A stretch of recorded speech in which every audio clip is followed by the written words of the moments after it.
Morning students, we were at chapter number 6. Today I will be teaching you activity 6.7. Dissolve about a teaspoon of copper sulfate, means we have to dissolve 1 चम्मच हमको copper sulphate का dissolve करना है blue vitriol और नीला थोटा in about half a cup of water in a glass tumbler और a beaker. Means हमको कॉपर सल्फेट को ब्लू विट्रॉल भी कहते हैं या तो नीला थोटा भी कहते हैं, ठीक है। सो हमको इसको डिज़ोल्व करना है। डिज़ोल्व मतलब उसको घोलना है। किस में घोलना है? In about half a cup of water में उसको घोलना है, ठीक है। Add a few drops of dilute sulphuric acid to the solution. So we have to dissolve in a half cup of water in a glass tumbler or a beaker. Add a few drops of dilute sulfuric acid. We have to add dilute sulfuric acid to it. You should get a blue colored solution. और जब हम उसमें dilute sulfuric acid mix करेंगे, किस में? Copper sulphate के solution में। Copper sulphate का सॉल्यूशन कैसे बना? हमने कॉपर सल्फेट को पानी में मिक्स किया बीकर में, तो वो कॉपर सल्फेट का सॉल्यूशन बन गया। उसमें हमने फिर क्या मिक्स किया?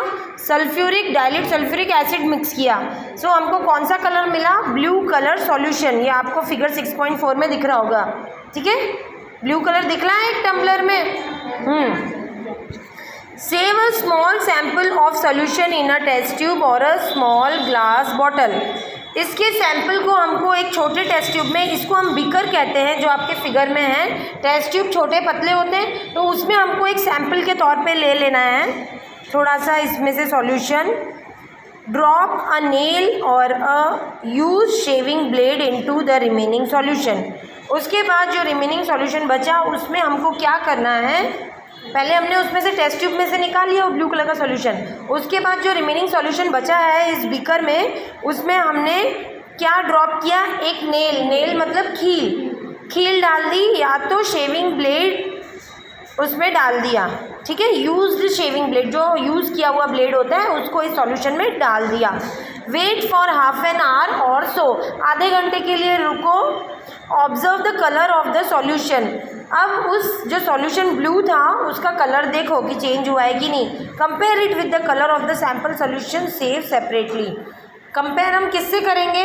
जो हमने टेस्ट ट्यूब में उस सैंपल को सेव किया था उससे कंपेयर करेंगे। Do you see any changes in the colour of the solution? Take out the nail और the blade, was it change in any way? फिर उसके बाद पहले हमको कलर में चेंजेस देखना है कि नहीं है।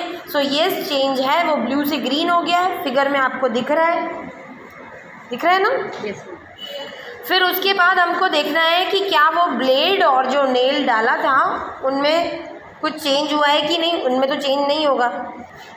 The changes that you notice are due to reaction between copper sulphate and iron. ये जो चेंजेस हुए मीन्स चेंज इन कलर हुआ, ये क्यों हुआ है? Because of copper sulphate and iron, ठीक है। कॉपर सल्फेट और आयरन के कारण हुआ। कॉपर सल्फेट जो हमने सबसे पहले मिक्स किया था पानी में हमारे सॉल्यूशन को बनाने के लिए, फर्स्ट लाइन में ही लिखा हुआ है dissolve about a teaspoon of copper sulphate, ठीक है। The change of colour of solution from blue to green is due to the formation of iron sulphate a new substance. और ये केमिकल चेंज है। कल मैंने आपको फिजिकल चेंज भी बताए थे, तो ये हमारा केमिकल चेंज है जो क्यों हुआ है?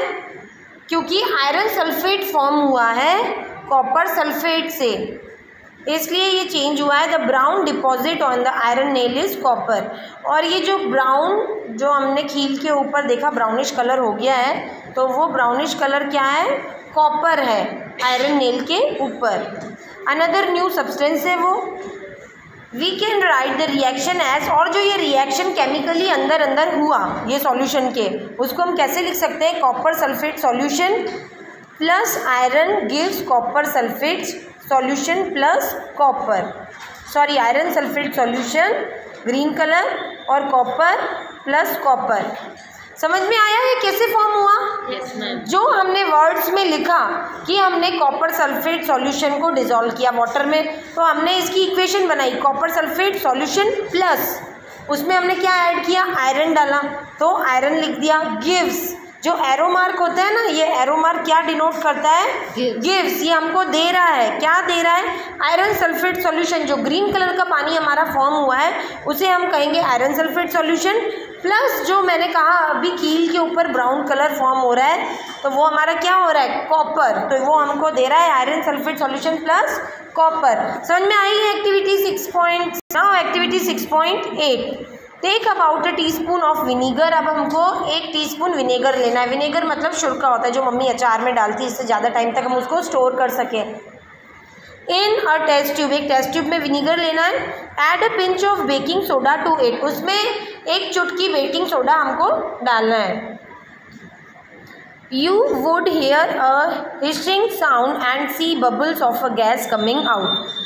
हमने जैसे ही विनीगर में, विनीगर लिक्विड होता है, आपने देखा है कभी, पानी के जैसा होता है ट्रांसपेरेंट, उसमें हमने 1 चुटकी सोडा डाल दिया। नहीं देखा है तो आज घर पे जाके मम्मी को बोलना मम्मी विनीगर दे दो थोड़ा सा 1 चम्मच, और उसमें 1 चुटकी सोडा डाल के देखना, तो वो कैसे, जैसे इनो में नहीं बबल्स होने लगते हैं और आवाज़ आने लगती है छोटी छोटी सी, तो वैसी आवाज़ आएगी और बबल्स होंगे।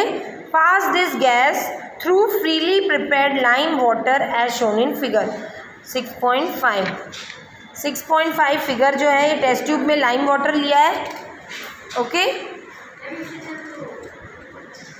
इसमें हमने क्या किया है, लाइम वाटर में इसको डाल दिया है। किसको, जो हमने विनीगर और सोडा का बनाया था ना उसको डाल दिया। What happen to the lime water, lime water को अब क्या होगा, the change. So students, this activity I will explain you in my next video, activity 6.8.